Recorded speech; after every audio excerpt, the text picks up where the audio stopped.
Hey everyone, this is John from EastCoastArmory.com, and I'm here today with part 2 on this 3-part video series for the 1/16 scale radio-controlled late production command variant of the German Tiger I. If you're stumbling into this video for the first time, this video is part of a 3-part video series devoted just for this build. Part 1, I go over the unboxing and the build aspect for this project. Part 2, we're going to focus exclusively on the model's exterior details. And Part 3, I'm going to take this model out for a test drive. Of course, this model here is built for commission and belongs to a private collector. As I often mention in these build videos, I frequently take on commission build projects from models ranging between 1/35 scale and 1/6 scale. For availability and pricing information, that info can be obtained by contacting me through the email address listed below, which is info@eastcoastarmory.com. To kick this video off, let's go ahead and take a quick walk around this model. And this is a vehicle that's very interesting on a few different facets. First, this is a late production German Tiger I. However, it's also a command variant of the German late production Tiger I. And on top of that, this here is actually based on a real vehicle from a very famous German tank ace known as Michael Wittmann. So as you can see, there are lots of really cool things to mention about this particular build. I'll start with the former. The late production Tiger I was basically this vehicle at its apex. At this point, the tank was optimized as much as the Tiger I design can possibly be optimized for speed of production, as well as also for parts commonality. All of the bells and whistles that were introduced onto this vehicle when it was first introduced in 1942 were deemed to be unnecessary, used up raw materials, took extra time to assemble and build, and thus were promptly eliminated. The vehicle was also standardized at this point by utilizing the HL230 engine, which was the same engine used on several other German tanks of the period, like the Panther and the King Tiger. And the vehicle also was retrofitted to utilize the steel road wheel, which not only conserved on raw materials, but the numbers were less compared to the original design of the Tiger I tires, and on top of that, this same exact pattern road wheels were again used on the Panther as well as the King Tiger, again cutting down a bit of waste and also simplifying the supply in order to keep these vehicles all in operation. Armament-wise, the vehicle was exactly the same as the previous generations of Tiger I, where the main armament was the 88mm. Obviously, this was a very effective anti-tank weapon and was the biggest asset of the Tiger I outside of its thick armor protection. In addition to the 88, you had two MG34 TMGs mounted inside the vehicle, and when the vehicle would not be in operation, one of those units would be removed from its mount and fitted to the cupola in order to give the tank a little bit of protection in case a threat either from the air or possibly an ambush were to happen. As I mentioned before, this vehicle isn't your basic garden variety late production Tiger I, but is a command variant. Of course, the Germans pioneered the concept of blitzkrieg and using a interconnected series of radios in order to keep communications with the various units on the ground. Well, one way they would do this would have a vehicle that was a dedicated command vehicle that would keep up with the tanks. This vehicle would be modernized, or I should say modified, by having extra radio equipment stuffed on the inside. In the past, the Germans would take an existing vehicle like an SDKFZ 250 or a 251, or even a fully armored vehicle like a Panzer I and later on the Panther, and do this type of a modification to it. However, unlike those other vehicles where the armaments on them were dummies and weren't, actually real, the Tiger I was different because the vehicle was still a tank and can still fulfill the role of a tank while serving second function as a command vehicle. When the vehicle wasn't in operation, it can serve another function as being deployed as a static command post, where the radio equipment would be configured in a way where it would have a large antenna mast along with guide wires that secured everything to the ground, giving a much more stable platform compared to the smaller antenna setup when the vehicle is in operation. As one would imagine, this being a very specialty niche vehicle is the type of thing that wouldn't really be produced in large numbers, and these vehicles are actually quite rare. Considering the limited production numbers of Tiger I's themselves, you really get to appreciate just how few of these units were actually produced. So obviously this vehicle would be issued to someone who is very special, and one of those individuals who did receive this vehicle went by the name of Michael Wittmann. Of course, if you're a tank fan, you will know that Michael Wittmann is pretty much the Red Baron of tank commanders, and this World War II tank ace was able to rack up a total number of 117 tank kills on both the Eastern and Western Front. During the summer of 1944, Mr. Wittmann was on the Western Front, and he, at this time, was in command of a number of Tiger I's. His particular tank was tank number 007. During this time in history, of course, there was the Battle of Normandy, and Mr. Wittmann proved to be a bit of a nuisance for the Allied forces in a number of battles. However, in 1944, his luck eventually came to an end when his tank was destroyed by the British forces, and he was killed during that encounter. And just like with the Red Baron, to this date there is a bit of controversy and debate on who actually knocked out Mr. Wittmann's tank, be it a British Sherman or a British fighter bomber. This is something that's obviously out of the scope of this video. However, if anyone is interested, I recommend checking out the Mark Felton video where he goes over this information in far more depth. His videos have always been really good in the past, and it's definitely something I recommend checking out. The video on this particular subject matter is listed below in the video description. Starting off with the model suspension, as I touched upon in the other video, all the components you see here are stock, and they were simply just repurposed and reutilized on the build. The wheels on this model are die cast, and they have the ball bearings in them, so the performance on them is going to be really nice once you see the model in operation. Of course, the tank has a fully functional torsion bar suspension, one of the hallmarks on the Taigen models that do differ from the older generation Henlongs that had a spring suspension system, but that's more or less a topic for another day. The wheels themselves, I went ahead and painted them separately, and then after the model was fully painted and weathered, the wheels then get installed to their appropriate locations in the configuration that you see here. One advantage about the Taigen Tiger I's is that the wheels are held on with those small little micro grub screws, so reinsertion of these components is done in a fairly easy and quick manner. Just a few things to watch out for. You don't want to get paint on the inner axles of the wheels. As I touched upon in the previous video with the idler wheel, I take a little masking tape and I add it to the spindle section just to protect it from getting any sort of layers of paint built on, which can obviously inhibit the wheels from getting seated into its appropriate location. The other thing you have to be very careful for is with those grub screws. They tend to strip out really easily, so when you're either installing or removing them, you want to take care, and if you have one that's stripped out, just straight up replace it. Fortunately, finding the fasteners that are used to hold these pieces in place are fairly easily come by on places like Micro Fasteners, and even TaigenTanks.com sell them in a little parts bag. One other thing to mention about the wheels involves the painting, and specifically the painting along the rim section.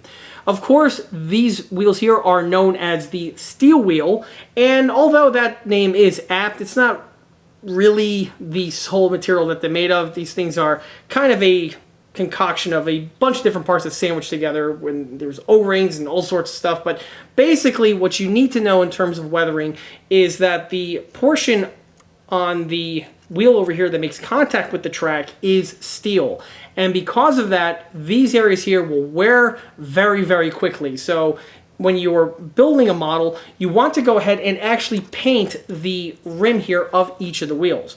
On this model here, and just like what I do on all of my models that have wheels like this, I paint the rims in silver paint.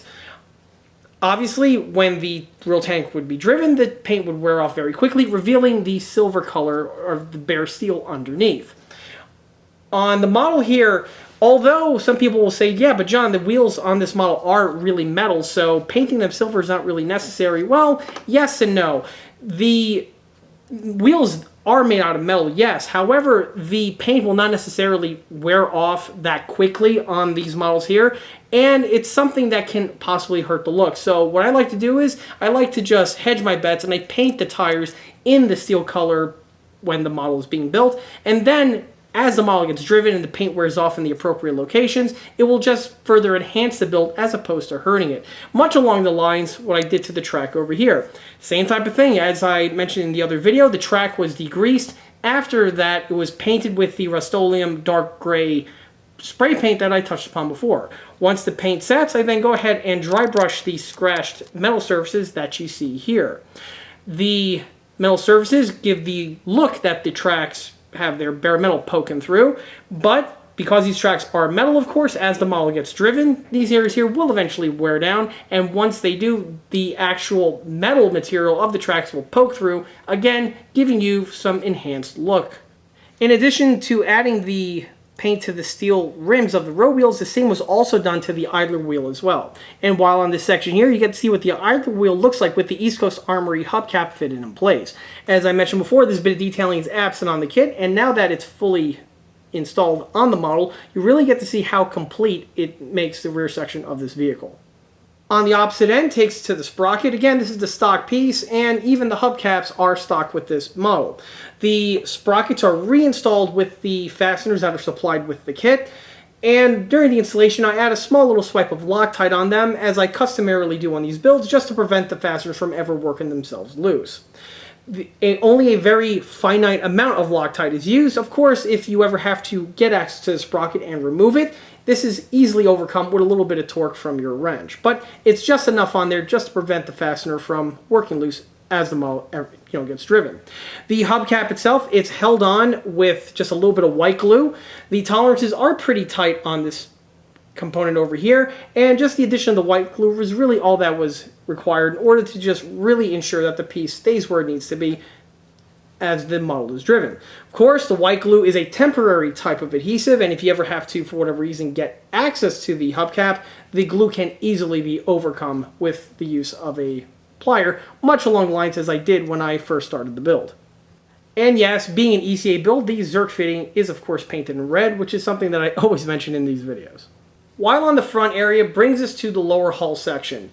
This was something that I glazed over in the first portion of the video, but one thing about these Taigen late production Tiger I's is that they do have this vinyl sticker that's applied to all of the surface areas, giving you the look of the Zemerite coating. However, there are some areas that are missing the coating that are present on their stock builds. One of which is this plate that we have right here on the bottom section, and this of course would have the coating on it on the real vehicle. Same is also true for the rear lower plate section on the reverse side, which I'll touch upon in a second. One thing that I always do on these builds in order to improve the look further is I add the Zemerite coating to this section over here. This is done with sculpting the coating with the use of red putty, and then I go ahead and sculpt it to the following format that we have here. Once it's done, it basically blends in with the remainder of the faux Zemerite coating that's found on the remainder of the model.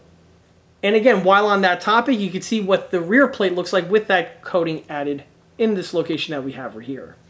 With the camera readjusted, takes us to the rear convoy light and also the rear reflector. Both of these details here are the HD 3D printed components from EastCoastArmory.com. These items are listed on the ECA catalog, and here you get to see what they look like added to the model. This one here is the version rendered with the filter in place, and so when you're painting the component, you want to carefully paint the windows with the colors that we have here. On this model here, I went with the green color, which would be found on German convoy lights. The piece is a direct replacement for the stock convoy light detailing, which is integrally molded into this section over here. One thing I also want to mention is that if you are using the ECA piece, you do have to make a slight modification to the cutout hole found right here on the rear fender. With the way the stock piece is, the unit will fit over the ECA component, but it'll be very, very tight and close. So in order to just assist with the clearances, with a needle file, you just go into the appropriate location and you just remove a slight bit amount of material.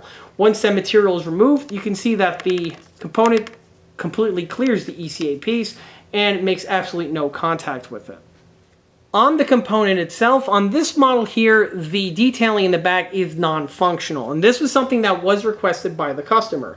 On other Taigen late production Tiger I builds that you've seen on this channel, the piece can be made functional, and basically if you're going to go with the functional version, you take the stock molded in section, you amputate the tube portion that's molded in, and then I replace that with a piece of clear styrene that's hooked up with a fiber optic to an LED. The LED is patched into the headlight so that when the model turns on, you have a functional taillight.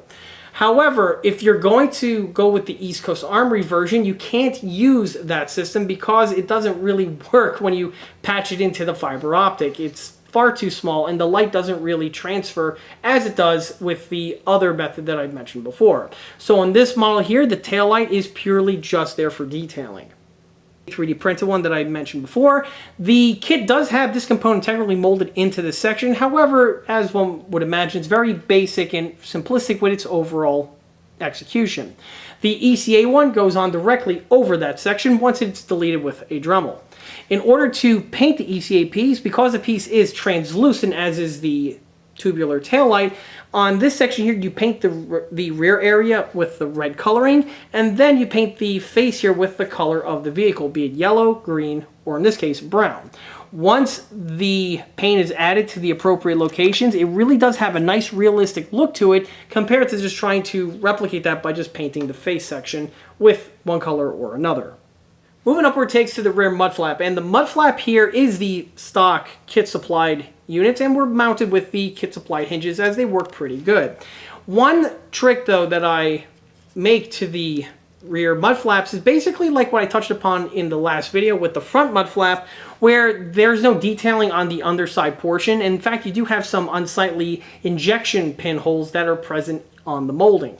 On the model over here, I went ahead and cleaned them up by deleting those deep molded in injection pins, and then with the Multimax I go ahead and add the split line here, which of course would be on the real unit because this whole piece can hinge upward.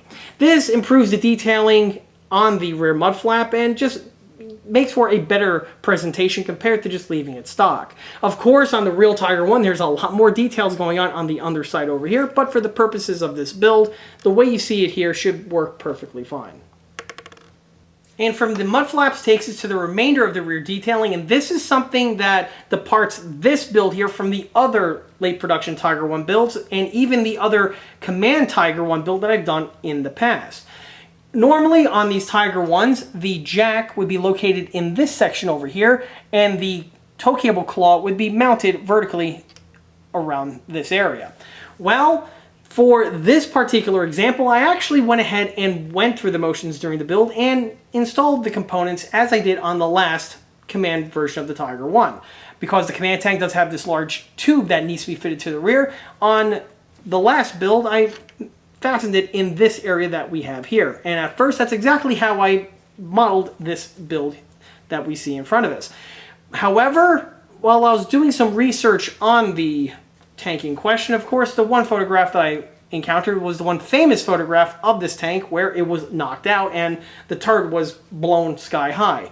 Well, in that image you do get a pretty good view of the rear section of the vehicle, and upon seeing that image I quickly made the realization that, oh crap, I have a mistake on this build if I continue it in this format.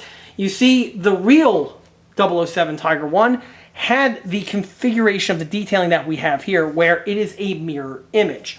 The jack is located on the opposite side, while on the location where the jack would normally be present, we have the tow cable claw and the antenna tube mounted in this area. This was something that was definitely a feature that I needed to retrofit on this build. Unfortunately, the build was at a certain point where I was able to make those modifications, leaving it for the detailing that we have here. Another thing that I checked was to make sure that the image was not mirrored. This is another common thing that a lot of people don't think about when they see an old-time photograph. In many books out there, you'll see photographs of a vehicle or a person, and in many times, the photograph that you see is actually mirrored. This was done for a multitude of reasons, but sometimes you will encounter this, and if you're not knowing what you're seeing, you can possibly make a mistake. And that was one thing that I wanted to check when I saw that photograph. And fortunately, it was really easy to determine if the photograph was mirrored, was by the upside down turret, which was in the foreground, and you can clearly see the 007 marking in the appropriate orientation. So with that in mind, the photograph was not mirrored, and I was able to make the adjustments that we see here. On a similar note, another feature, like I touched upon in the other video, that really makes it the Michael Wittmann Tiger is with the way the marking is rendered in this corner. The same thing is also seen on the front, and I also touched upon it in the other video, but on the vehicles that were in Michael Wittmann's group over there, the unit marking was present, of course, on the hull, but was done in a way that was a bit different compared to most other tanks. Most of the time, you see this marking just applied right over the Zimmer coating, and it just blends in with the remainder of the camouflage. However, not with this group over here. All of the tanks that were part of this company had the marking in this type of format, where the area where the marking was going to be applied, there was no Zimmerit whatsoever, and it was basically a big square cutout found onto the Zimmerit coating. In addition to that, the background of said section here was painted in Schwarzgrau, giving you the look that you see on this model. By adding this feature, not only does it give the model a ton of pop, it really does make the piece just jump out at you, but it's also a way to really make it that much more accurate, better resembling the real vehicle in question. With the camera readjusted, you get to see the jack in better light. The jack itself is the Ressin EastCoastArmory.com Tiger I jack set, and was simply just mounted to the location that we have here. The ECA piece differs from the stock one, where it actually has the bottom detailing present, but it also has the retracted lever, and it has the appropriate detailed mounts that would be found on the real vehicle. Of course, these are integrally molded onto the resin casting, so you have to carefully paint around everything in order to get the appropriate colors. The ECA piece also has the faux wing nuts that you see here, just giving the component that much more detail accuracy. This component here is still in production. At some point, possibly in the future, I may replace it with a 3D printed counterpart, but for the time being, the cast resin component here is basically here to stay. Of course, directly dead in the center of the two exhaust manifolds, we have here the starter plate. This was the same unit that was supplied with the kit, but was removed off of the model. The hole that is directly behind this section here was plugged up for the reasons I touched upon in the other video, and then the unit was remounted in place. To remount the unit in place, the 4 table legs were cut away, and I drilled out the 2 fastener locations that are integrally molded into the piece. With the fastener locations drilled out, I inserted 2 wire brads, and then these were then mounted to the vehicle by drilling 2 fresh holes on the rear section, thus allowing me to plug the unit into place, much along the way it's fitted on the real vehicle. It's one of those small little details that you don't have to make, but in my opinion, it just makes for a better build if you do. And on the right-hand side, which would normally be the location for the jack, we have the claw and the antenna storage tube. The claw itself, of course, is the stock original unit. I simply just snipped it off of the rear section over here and remounted it to this location. The antenna storage tube is an HD 3D printed component that's found on the ECA catalog. The component is supplied with the ECA Command Tiger I conversion set, where it supplies you with all the other components that are found on this build here to give the model a command vehicle appearance, as opposed to the standard Tiger I appearance that's found with the kit. The component is a single 3D printing that has its latch mechanism, its lid, and even the mounting studs and brackets that are found.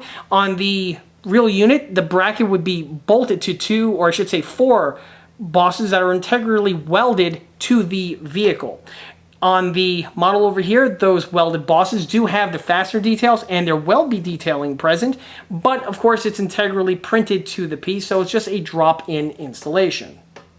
Of course, the tube itself is non-functional. It's a solid 3D printing, but the cab does have the hinge detailing that is present in the appropriate locations. Moving our way to the front of the model, there's really nothing to talk about over here. All the details are stock with the kit, with the exception of the modification I touched upon before with the cutout here for the unit marking.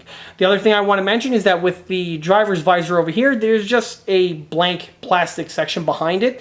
you know, the front armor plate, that is. And one trick that I like to do on these builds with some gloss black, I go in here very carefully and I just paint the rear section, just giving the model a little bit more extra detailing. Specifically, if you're looking at it in a low angle, you see a little bit of sheen on the inside, which replicates the Panzer glass, which would be found on the real component. Of course, the model has the center mounted headlight. This is stock. Nothing was touched on that component, as was the bow MG. The bow MG replicates an MG34. Of course, on the real vehicle would be an MG34T, but for this model here, I just kept the stock one, as I usually do on these builds. Perhaps sometime down the road, I may develop a replacement HD 3D printed MG34T barrel insert, but for the time being, this one here, the stock one, works fine for the job. Moving our way to the top portion of the hull, and this is where you really see more of those details that convert the model to a late tank, as well as also just generic Tiger details found in these locations. The first thing I want to touch upon are the bow hatches, and this is some basic Tiger detailing, and this is found on all examples of the Tiger I, be it the initial production, mid-production, late production, whatever production. If it has these hatches, it's going to have these details present, and that is with these three distinctive little indentations found here on the hatch and also on the roof of the hull. Of course, it is a mirror image on the opposite side. These three indentations are actually the flush-mounted fasteners, which are used to secure the hinge to the hatch itself and also the reverse portion of the hinge to the top of the deck.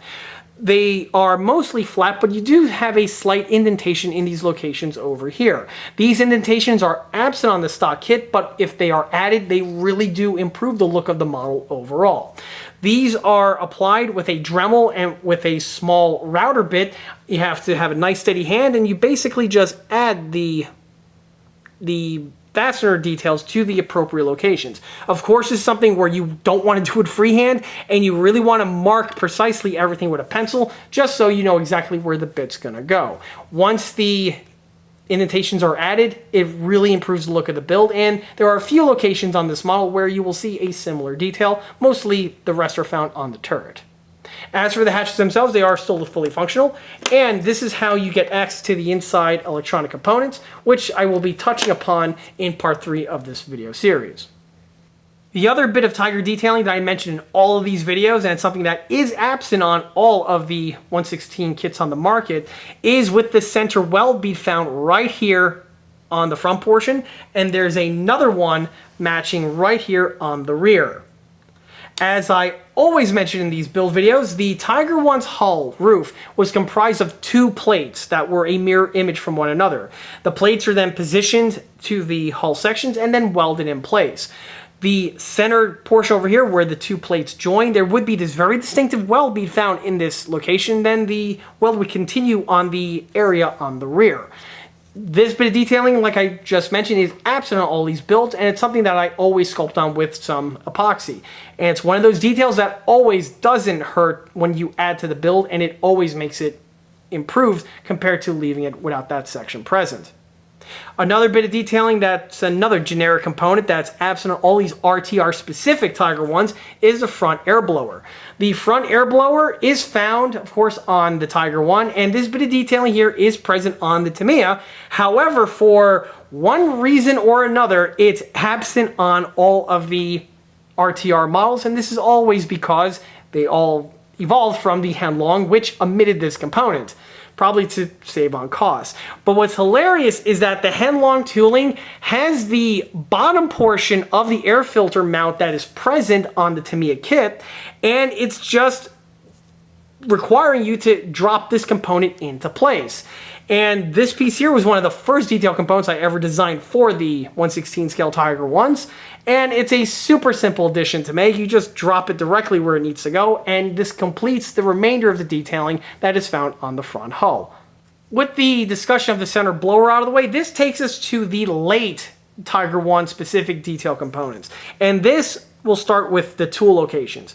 As I touched upon in the first video, the biggest ding found on the Taigen tanks is that the tools are integrally molded to the top deck, and this is present on the early tank, the mid tank, and the late tank, and the tool locations are for an early Tiger I because, surprise, surprise, it's again just copied from the Henlong tooling, which was an early production Tiger I. Well, in the other video, I go through the steps that I go by deleting the molded in details and sanding down the surface to a nice smooth platform. And then from there, the new tools get added. The tools that you see here are from Henlong, and they are from the King Tiger runner set, which can be found on AliExpress, and the link to one of those vendors is listed in the video description below. The runners are really affordable, and they do give you the detailing that would be necessary for this section here. The runners supply you with the snip, the shovel, the sledge, and the axe. All these components are simply just painted, weathered, and then added to the appropriate locations found here on the top deck.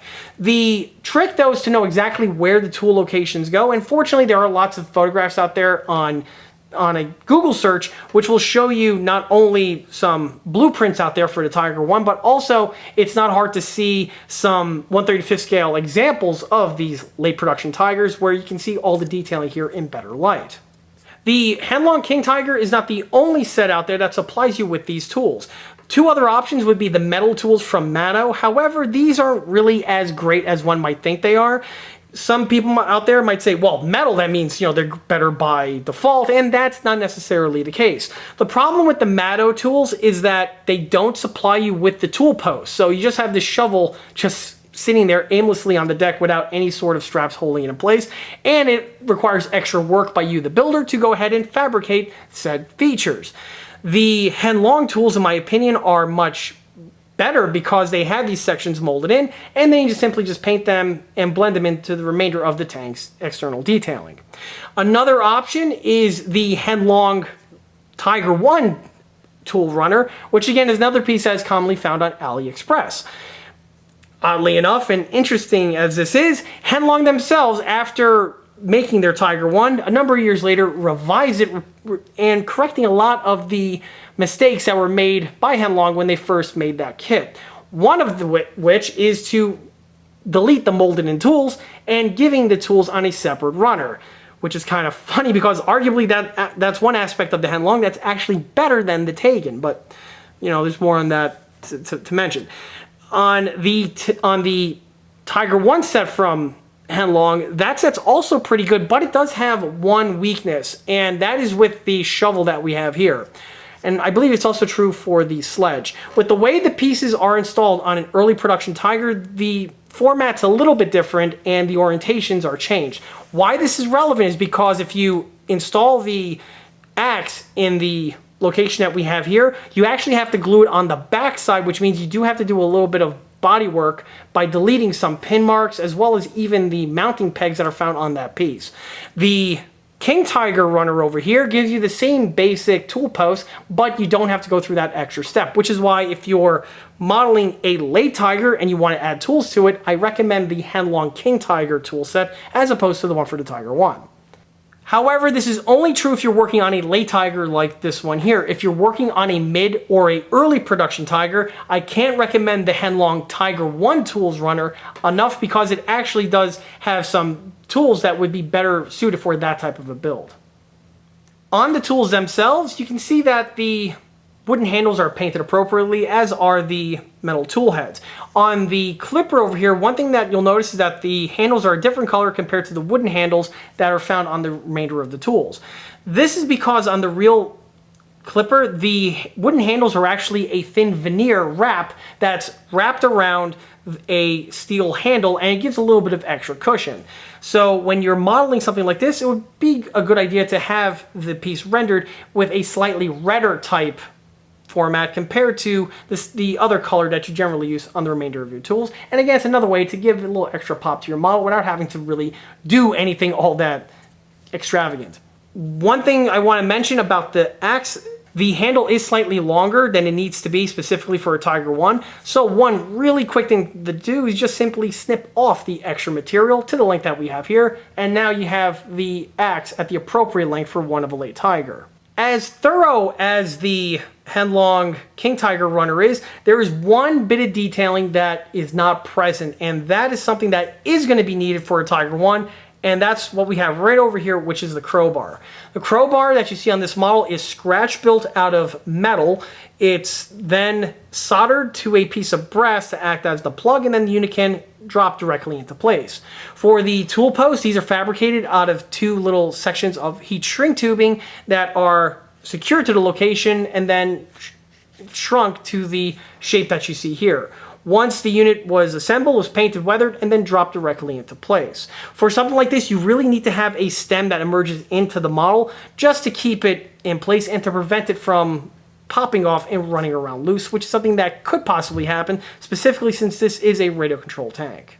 The other bit of detailing that is not supplied with the Henlong set, but is actually supplied and recycled with the Taigen, is with the other tow cable claw that we have here. This is found on the model. It's just something that Taigen themselves just glue into place, so popping it off and recycling it is something that's easily done. Also, one bit of detailing that's recycled from the original Taigen set is the jack block. This is integrally molded to the top deck, but fortunately there's no need to amputate it because the location is appropriate for a late production Tiger. The only thing that the builder needs to be aware of is to appropriately paint the component, giving it the look that we have here. The block itself, of course, would be wood. The straps are usually a flat black type color, and the strap in the middle is actually attached to the tank, so you want to paint it and weather it as you would the remainder of the tank.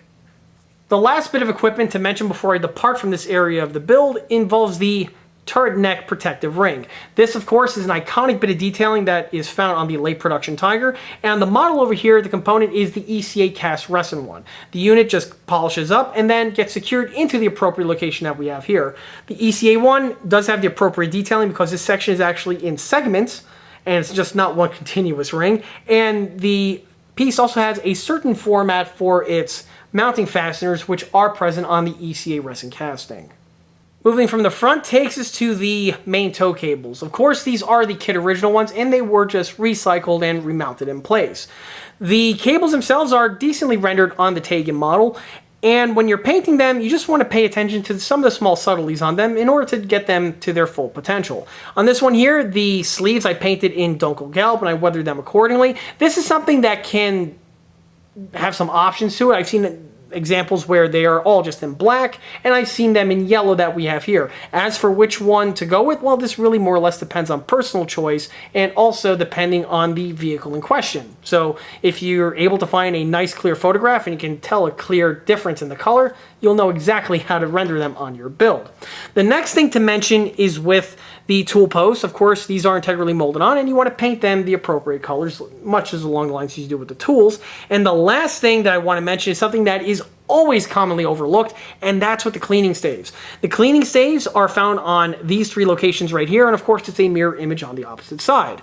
On the Tiger I, the staves are wooden rods, and so when you're building the model here, you want to paint them in that format. All too often I've seen individuals presume that they're metal rods, and that's just not the case. They are indeed made from wood.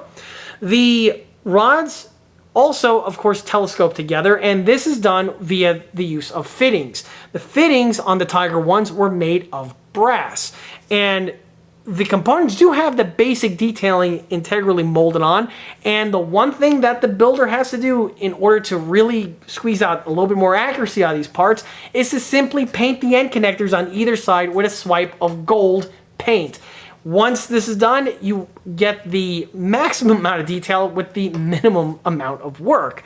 The pieces always look really nice once painted and give that much more of a focal point to your build as opposed to leaving it just over painted or painted with one color or another. Also, the best part about the fittings is you know when to stop because you just paint the gold paint up to the tool post and you're good to go. The last thing to mention about the main tow cable are with the two mounting straps that we have here. This is something that's interesting to point out because basically all of the 1/16 scale Tiger Is on the market are missing these bits of details, with the exception of the Matto. And the reason why the Matto has these components is because the Matto cable is real and it is a bear, and they need it just to keep it with the contorted shape. The Matto also has an extra one fit in this location over here, again to conform the shape, but that's really something more or less discussed in another video. For the remainder of the kits that are mentioned, which would be Henlong, Tamiya, and the Taigen, these details are absent for one reason or another. And of course, they would be found on the real vehicle. The ones that we have here are from eastcoastarmory.com and consist of a mix of metal and resin components. The resin parts are the main bottom portions themselves. The metal bits would be these thin metal straps that have holes drilled into them, and then they're used to hold the fasteners in place. The fasteners are two types of wire brads. We have a just simple untouched wire brad, and the other one is a wire brad with the end modified to look like a small wing nut, because obviously on the real one this would be a wing nut and will pivot out of the way, but more information is discussed on that in the 1/6 scale videos.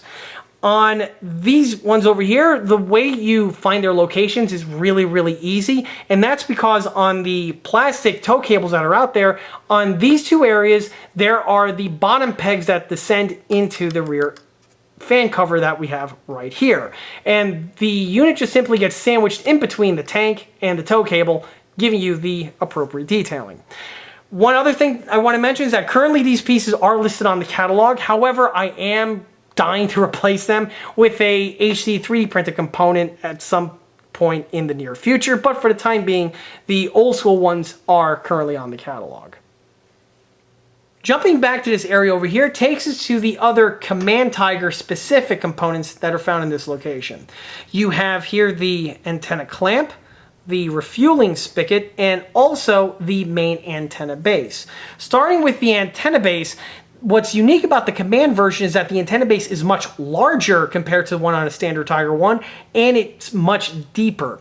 The antenna is in this large well that descends into the vehicle, and you even have this large canister type fitting that's found that emerges from the top deck.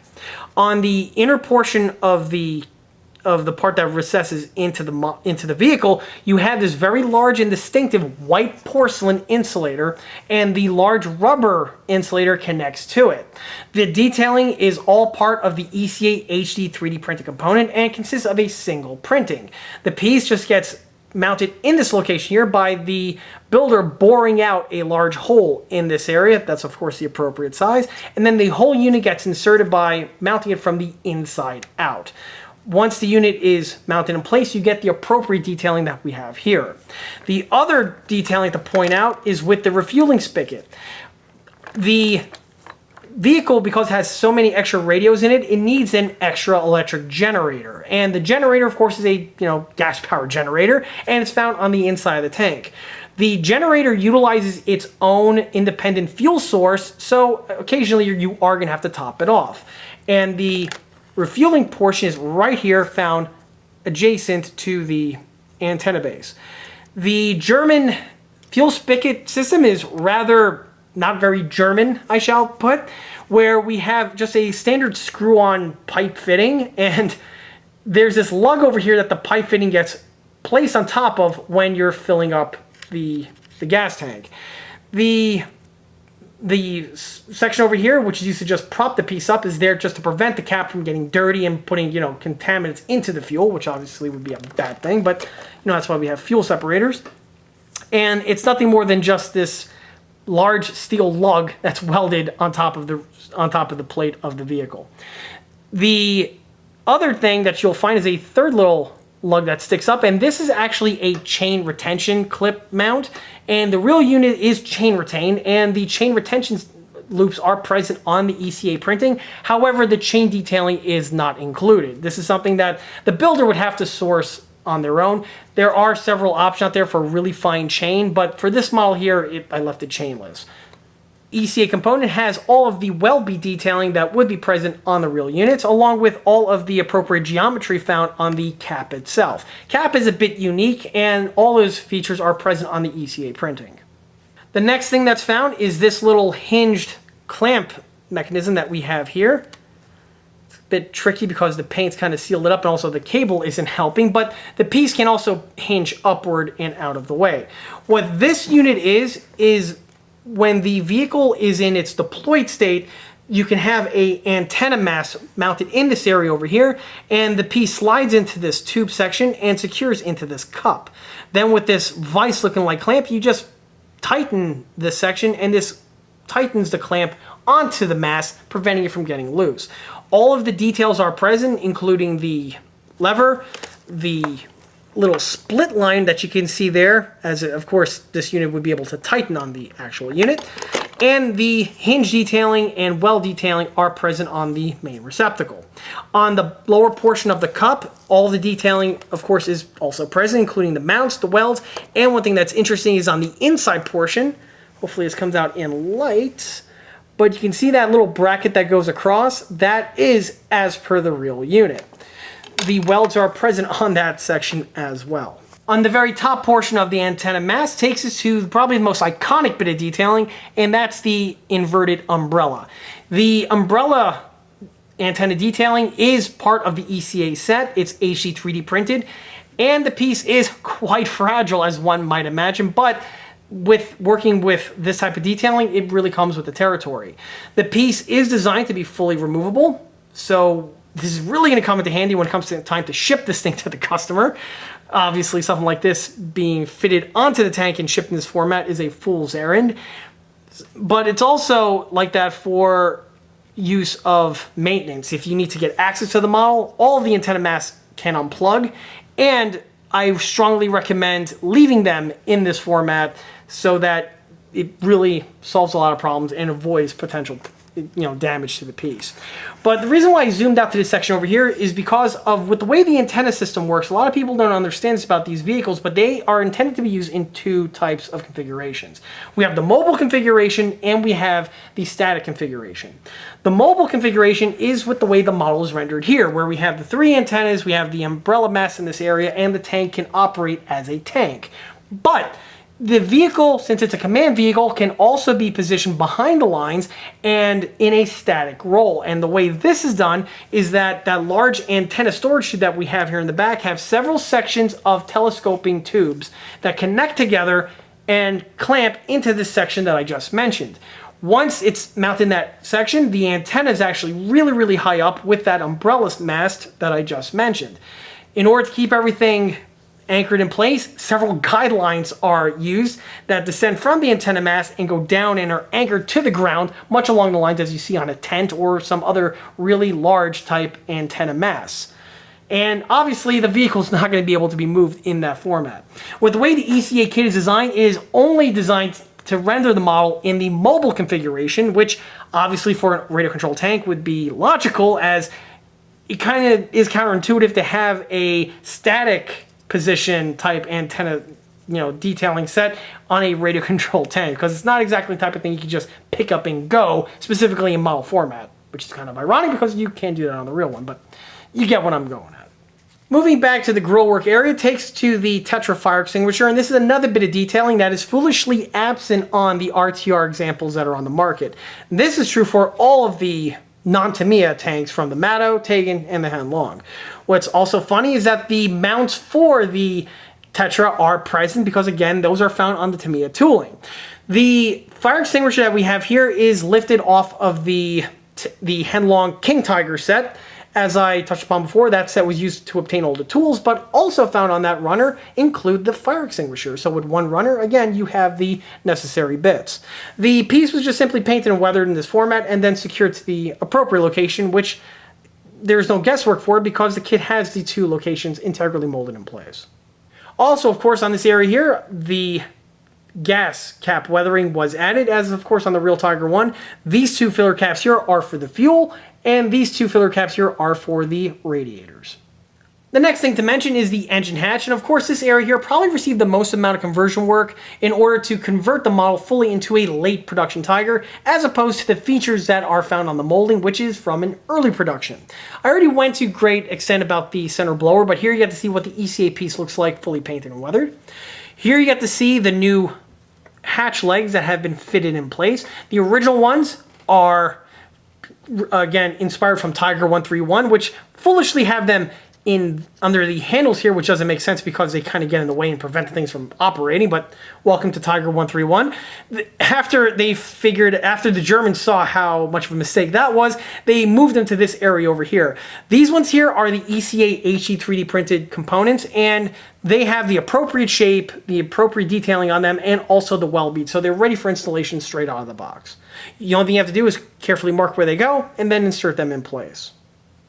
Also on the engine plate, the snorkel locks have been deleted, and once deleted, this also improves the look, making it more accurate for a late production Tiger. On this area over here, we have the hatch stop, and the hatch stop is another one of those details that needs to be modified from the stock original. The stock original unit does have this detailing present, but it's integrally molded in this section over here, and it looks a bit simplified because of the way they have to integrally mold it to the piece. Same is also true for all the other RTRs. This piece here is an HD3D printed component, and it gets mounted to the appropriate location. And on that appropriate location, this too needs to be moved from the kit original. The kit original, of course, is an early production Tiger that had the snorkeling capability, which is why we have that large Phillips screw looking like screw cap right over here. Well, with that present, the hatch retention latch is in a slightly different location, which is right over here, and it's something that needs to be addressed if you're making it a late production Tiger. So on the late production tank, that screw cap was thoroughly deleted, which you can see here the remnants are no longer there, and it's been blended in with cast texturing and bodywork. And in its place, we have this very distinctive axis hatch right over here that's held on with these 3 Allen bolts. This axis hatch is absent on the original molding, of course, but is an HD 3D printed component from East Coast Armory. The ECA set is included with the legs, and basically also is included with a few other pieces, so with one set you can outfit the entire rear engine area of your build. On the latch itself, the latch is offered in a set where you also have the other 2 that are found on the grillwork area over here. However, for this model, I just secured the one in place, as the 2 on the ends are much better in overall appearance compared to the one here on the center. Also on this portion over here, not only is it fully functional, as you can see, but the locking, or I should say the stop lock mechanism, is also something that's integrally printed with the ECA set. With the model spun around, takes us to the rear exhaust manifolds, and these are the units that I touched upon in great length in the other video, but here you get to see what they look like with their puffer cap details, fully completed and weathered. The top portions, as I touched upon before, are recycled from the kit originals, but here again you get to see what it looks like in its final form. Moving to the opposite side takes to the other details, and there's nothing much here to mention outside of the other antenna base, which again is supplied on the ECA Command Tiger conversion set. Just like with all of the German antenna bases, we have this very distinctive brass clamp and wing nut that are present in these locations.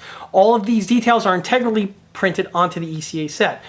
Another thing I want to mention, and something that some people tend to forget, is that the base itself is actually made out of soft rubber, and if you're building your model, no matter the scale, you make sure you want to paint and render it in a rubber type format, again to give you better accuracy. Aside from the rear engine deck, probably the other second largest modification that needs to be done to the hull to bring it up to a late production status is with the change of the track removal cable. Track removal cable, as we know, is from the early production Tiger that's stocked with the Taigen model for the reasons I mentioned already ad nauseum already in this video, and the one here is scratch built. The small little metal sections are scratch built, as they have to be made out of metal because of the need to hold a metal cable in place, and also because the tank is RC, you really want them made out of metal just for durability. The cable is made from picture wire cable, and it's cut to the appropriate length and then spooled up into the format that we have here, which is what you would see on this pattern of vehicle. The end connectors are modified from the kit original ones, and then they are secured to the cable in a format that I go over in great length in a whole tutorial video that's focused just on the fabrication and installation of this piece here. In case anyone missed it in the other video, I have the link for this tutorial video found in the video description listed below. Moving up takes us to the turret. Starting with the visor is the kit original unit and is integrally molded in, and on the vinyl Zemrite stickers section, we have the blister that is also present. The one modification though that I like to make to these builds is to add the slit line here for the visor, because if you look at the stock unit, it's just this entombed blister that we have here, and the visor detailing is no longer present. The detailing is fabricated with a Dremel with a thin cutting stone. I just basically carve it into the vinyl, leaving for the appearance that we have here. Once everything is painted and the model's going through its final phases with a little swipe of gloss black I add to this section over here so that you can get the prism detailing which would be found on the real piece. The next thing to mention are the spare track links, which is another mid and late production feature that is an iconic bit of detailing found on this pattern of vehicle. The spare tracks are the kit supply ones, and they are actually really, really good. The track links themselves are the same die-cast links that are used for the main track sections, and the connectors are made from metal. These pieces are sold as an aftermarket set, so if you want to upgrade any of the other vehicles that are on the market, you can easily do so, and I do mention this in a mid-production conversion that I did a little while ago. As for the pieces, you want to make sure that the components that are attached to the tank are painted like the tank. And on the top portion here, the one addition that I like to make is with the small little handles that we see on these areas here. These handles are present on the real vehicle, and they're absent on the stock Taigen unit. These are fabricated out of thin bits of floor wire that are bent to shape and then glued in place. These pieces are pretty tricky to mount on because since these are die cast, you can't really drill into them, so they're just glued to the surface. The pieces generally get banged up during construction, but I don't really fix them because this is true to form on the real one. If you find a real Tiger I with these details present, chances are really good these handles are always either banged up or straight up broken on them, so having them in this format here is basically true to form. On this portion here, takes us to the pistol port, and this is the revised small pistol port, which is a late production Tiger feature. On the earlier production units, there was very distinctive bolted on hatch that we have right over here. Well, it's not a hatch, but it's a big circle with fasteners on it, and this little oval present for the pistol port. This was something that was overly complicated. I know, the Germans making things overly complex, go figure. And they went ahead and wows up and made this very simple plug pistol port that we have here, which is more reminiscent of what you see on Russian tanks, so they kind of ripped that off. But basically, this bit of detailing is absent on the stock Taigen model, and this piece here is the EastCoastArmory.com Wrestling one, and it simply just gets mounted in place. Also on this area over here, you can see that I continued the Zemerite coating, which is found in this area. With the way these Taigen kits are with the Zemerite, there is a section missing on both this side and the opposite side, and I just simply sculpted it in with the same putty technique that I touched upon with the lower hull, giving you for the results that we have here. On the middle portion where the bin is, there is no Zemerite present, so that's why you see this nice cutoff line in this area. Moving to the bin takes us to one detailing I was not able to add, and that was the little dome-headed rivet fasteners that are generally present on this component. This is a bit of detailing that I always mention on these builds, and that's because they're easily added because these pieces are made out of plastic. But because die-cast gonna die-cast, drilling those sections out proved to be almost impossible, and I was shredding bits left and right to the point where I was like, it was just easier to just omit it for this particular build. I'm pretty sure that someone out there said that there are welded examples for these bins. Maybe, maybe not. However, I will say for this one here, it has to go fastenerless because it was physically impossible to try to drill these out. It was just not happening. So for this one here, the bin was left in its El Natural state. Bringing this to the front takes to the mantle, and here you get to see the details that have been added. First, just like with the other sections of Zemerite, the Zemerite coating is absent on the top, the bottom, and the sides here of the mantle, and these were sculpted on again with the same techniques from before. And here you get to see what the now out of production cast resin ECA MG34T mantlet insert looks like, fully painted and weathered.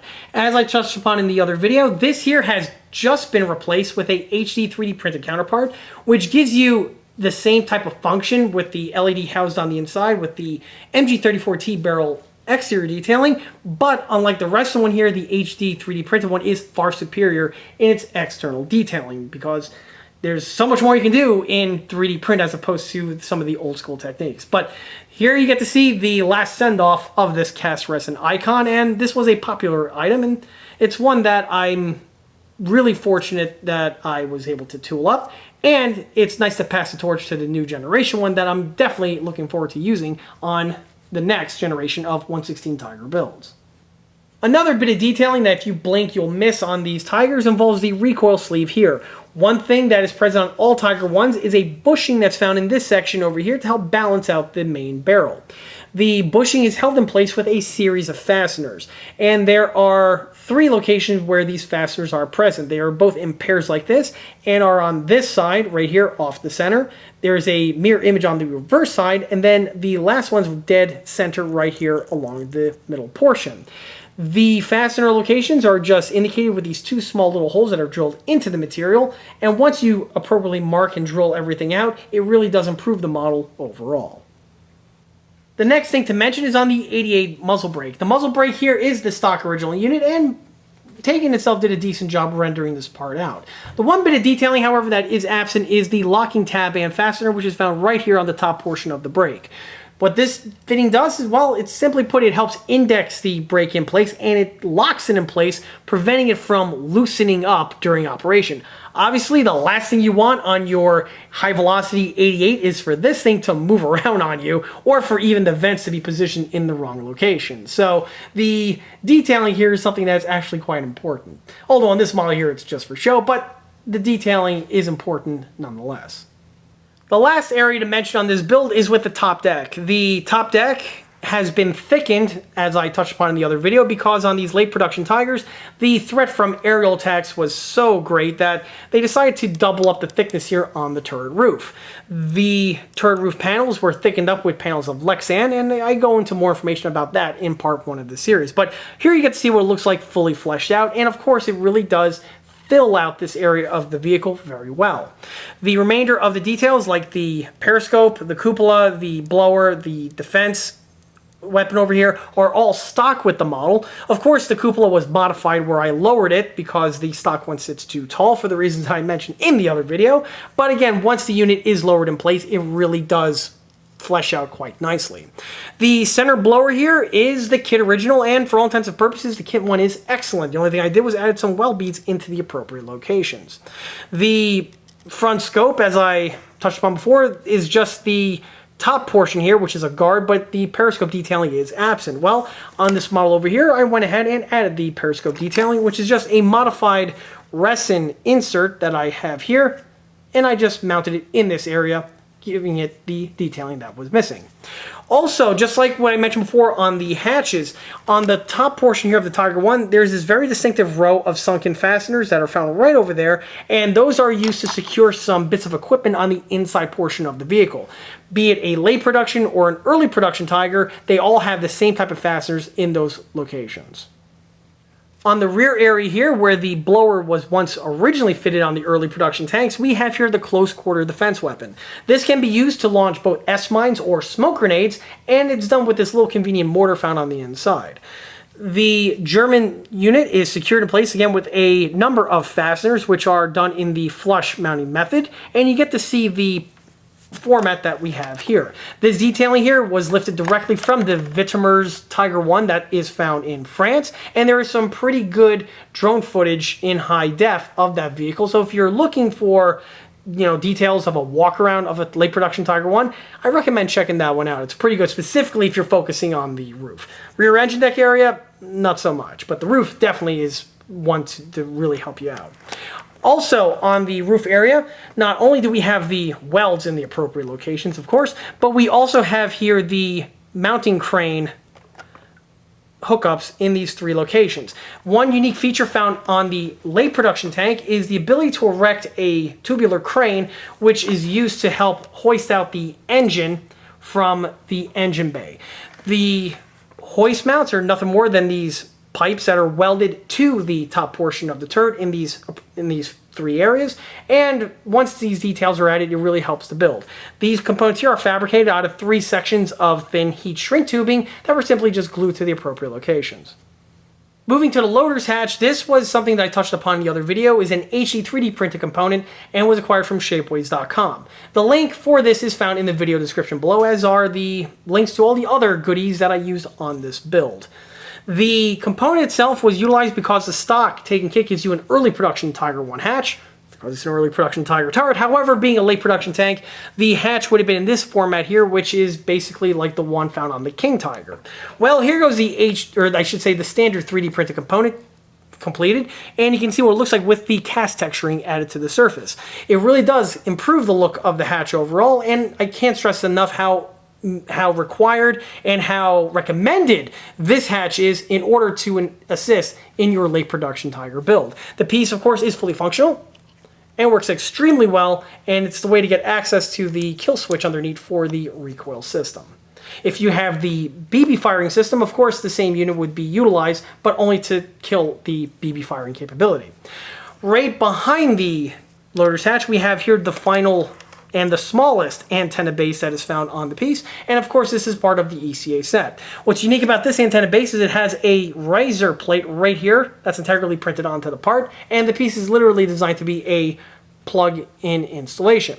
The piece, however, of course, would be the same color of the tank because it would be part of the tank, but this is something that the builder needs to be aware of when you're painting this part. Be sure to paint it accordingly. On the very rear portion of the tart takes to the rear lifting lug. I wasn't really able to do anything to the bin, but the rear lifting lug was swapped out. The kit does have this piece found in place, however, I replaced it with the EastCoastArmory.com cast resin rear lifting lug set. The ECA one has the reinforcement plate, which is found on this bit of detailing, and by adding this component in place, it's a simple way to give a little bit more detailing to the build. The last thing to mention detail-wise is the cupola and the turret MG. The cupola is the stock one that was shortened in order to give it the appropriate shape, and the interior periscopes were added. The periscopes are the ECA resin inserts, and here you get to see how it looks like with all those details fleshed out. The hatch is still, of course, fully functional, and underneath it reveals the plug-in adapter for the IR battle unit. If this was the airsoft firing one, this would be the hopper to load the BBs on the inside. Also, one thing that I had to mention in the other video was in order to adapt it to fit with the lower profile, I had to drill a hole into the turret in order for the hatch to clear in the closed state, as you see right over here. Once that hole is drilled in place, the turret cupola will not make any sort of contact with the other equipment found on the inside. The piece still functions exactly the same. You could just drop that unit directly in place, and no other modifications need to have been made to this section whatsoever. The remainder of the cupola's detailing include this little blade that I fabricated right over here out of some thin styrene, and as you just saw me close the hatch, that's exactly its purpose on the real vehicle. This is to prevent the hatch from overswinging, and it's to help guide it back into its home position, much along the lines you literally just see me use it just now. As for the MG, like I touched upon in the last video, this is a new 3D printed component from a vendor that I just stumbled into. The component is excellent. I cannot recommend it enough, and I am definitely going to be buying more of these from this vendor for use on other Tiger and just German World War II tank builds. The piece paints, weathers beautifully, and now that the unit's fully painted and weathered, you really get to appreciate those details I touched upon in the other video in better light. The buttstock, I made it to replicate red Bakelite, which again, what would be common on these type of stocks. Black Bakelite was also used, as was wood, so you have a bunch of different options for rendering it. As we all know, I love red Bakelite, and it's also something that paints very easily as opposed to trying to make something look like wood. But the remainder of the details include the bullet belt, and in my usual format, I painted them in the following method, where the cases are painted in brass, the projectiles are painted in copper, and the non-disintegrating link belt is painted in black. Again, all these details are nice and crisply rendered onto the 3D printed part, and this just aids with the paint work. The pouch itself is also excellently rendered. I went ahead and painted it, and I have the other version right over here with it in its closed state. The bullet belt, by the way, is not glued on at the moment. It can easily be plucked off if the owner so chooses to, or if he just wants to glue it in place, it's really up to him. Here goes the other ammo pouch, and this is what the piece looks like fully painted. The same exact paintwork went into this one over here, giving for the exact same results. The unit can pivot up and down, and the piece can also pivot on this joint over here, but when you put the bullet belt in place, it kind of stiffens it up, but like I stated before, it's not permanently glued on. On that note, the whole unit is not permanently glued on, as you can see just now. The reason why I did not glue this on at this point here is because, again, this vehicle has to be shipped to the customer, and something like this would really best be installed by the builder after he takes possession of the kit and takes it out of the box. The other thing I want to mention about the MG34 is that technically the way the model is right now, it's inaccurate. You see, one thing about the German tanks, and one thing that differs them from the American tanks, is that on American tanks, they all had an external anti-aircraft MG, either a 50, an M2HB 50, or a Browning 1919-30. Well, the Germans went ahead and did things a different way. The tank only had 2 MGs fitted in place, and both of them would be normally kept on the inside. You had the bow MG34T and the coax MG34T here. The MG34 that's mounted on the roof would only be there for protection from aerial attack. And a lot of people don't really understand this. They seem to think that the tank would go into battle engines format, and that's just not the case. The purpose, or the doctrine that the Germans had for this unit, was that this was a self-defense weapon and was only to be mounted on the roof when the tank was very vulnerable. So if the tank was at rest or was being resupplied, basically when it wasn't in combat, the MG would be fitted to this location over here. Very different on how the Americans did it.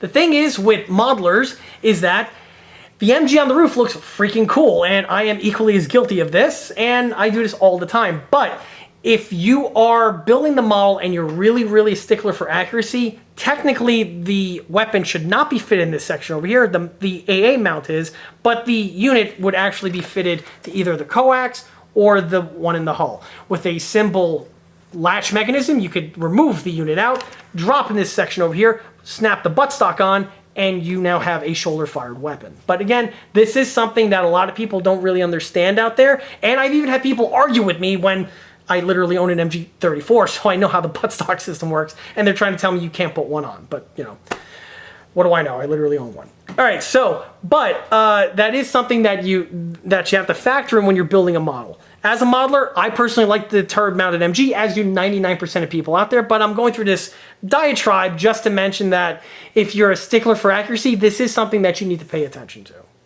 And this leads us to the paint and the markings. For the model's paintwork, it's painted with a 3-tone German camouflage pattern, which is the type of camo pattern that would have been found on the real 007 Tiger I. The paintwork is done with my usual format, with my own mixes of all 3 of the German colors, and they are all then airbrushed on. Filters, washes, and dry brushing brings it up to the condition that we have here. For the decals, the markings obviously are extremely important for this vehicle, and I was able to obtain a set of water slide decals from Elite Armor. Their link can be found in the video description below, and I've utilized their markings on a number of builds for good reason. Their decals are excellent in quality. Elite Armor are one of the few vendors out there that produce 1/16 scale decals, and specifically 1/16 scale decals that are really good. There are a few other vendors out there, but Elite Armor is definitely on the top of the food chain. Also, unlike some of the other makers like Hussar, which also had some excellent markings, the Elite Armor ones are still in production, are still readily available, or at least they are for the time being. The decals went on without any sort of problems, and on a late production Tiger like this, the markings are always something that are a bit tricky because unlike a vehicle that doesn't have the Zemrai coating, with the Zemrai coating, decaling always becomes a bit problematic because you have to get the decal to fit into each one of those little rumples and cavities that are found on the surface. This is something that's more easily said than done, but if you take the appropriate techniques and apply them, you should be able to get the decals to contort accordingly. Once the decals were added in place, the entire decal was, or I should say the entire vehicle was coated with VMS matte varnish. The matte varnish also did a fantastic job adhering the decals to the surface and sealing them up, preserving them, and also, most importantly, getting rid of any sort of decal sheen or shine that can be present on water slide decals. The Elite Armor and the VMS varnish do work very well together. And that's all there is for the detailing on this model, which means the only thing left to do is take this one out for a test drive. But of course, that's something that I'm going to be going over in the 3rd and final installment on this video series. That video will be posted shortly after this one here makes its debut, and in order to be kept up to date when that video drops, a good way to do that is to subscribe to this channel, specifically if you haven't already done so. By subscribing to the ECA channel, it's a fantastic way to keep up to date on new posted videos, such as, well, the third installment for this one here, but also the other content that frequently gets posted to this channel, like smaller and larger scale videos, either model showcase videos for the smaller scale subjects or project update videos for my 1/6 scale projects. Another way to keep in loop of new posted content is by liking us on Facebook. There, I have more photographs of this particular build, as well as the other smaller and larger scale builds that have been seen on this channel in the past. Furthermore, don't forget to swing by eastcoastarmory.com for more 1/6 and 1/16 scale builds and detail components. Thanks again. I'll be seeing you all again on the third chapter. Till then.